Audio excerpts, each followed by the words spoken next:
l'une des premières choses que nous devrons faire, que j'inviterai la classe politique à faire, c'est de réfléchir sur ce mode d'élection des gouverneurs de province et des sénateurs. C'est ce mode d'élection qui est à la base de la corruption.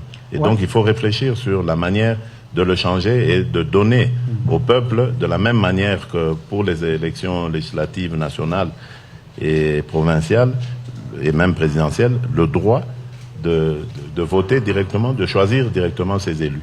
Et donc, pour terminer avec cette question de la corruption, je dirais le combat contre la corruption, je le dis et je l'affirme, sera une de mes priorités. Je combattrai la corruption avec toutes les méthodes démocratiques possibles, mais jusqu'à ce que celle-ci sera totalement éradiquée de notre société. Alors, concernant les droits de l'homme, je ne comprends pas du tout cette invitation à me démarquer du pouvoir de Kabila, parce que le pouvoir de Kabila a fait son temps. Maintenant, c'est le mien qui commence. Donc, il n'y a pas de démarcation à provoquer là. J'ai amené ma méthode et je vais vous dire comment est-ce qu'elle est déjà en train de faire ses effets.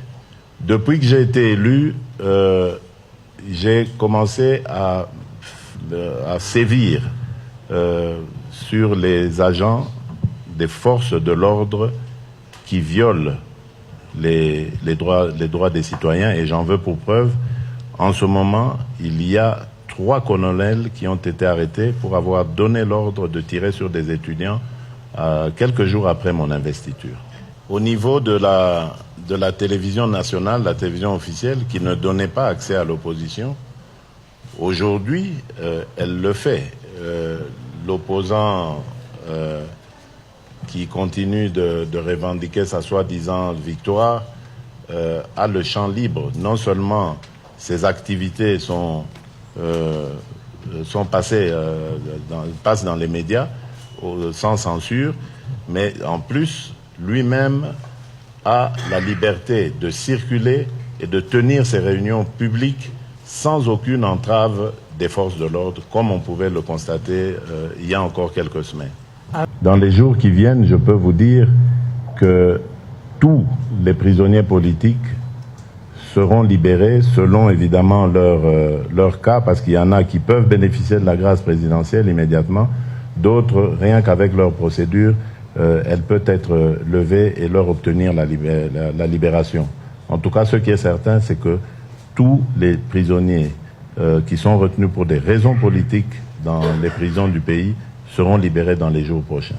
En ce qui concerne l'ANR, l'Agence nationale du renseignement, qui était la police politique depuis toutes ces années, depuis notre indépendance, la police politique du pouvoir, va être requinquée.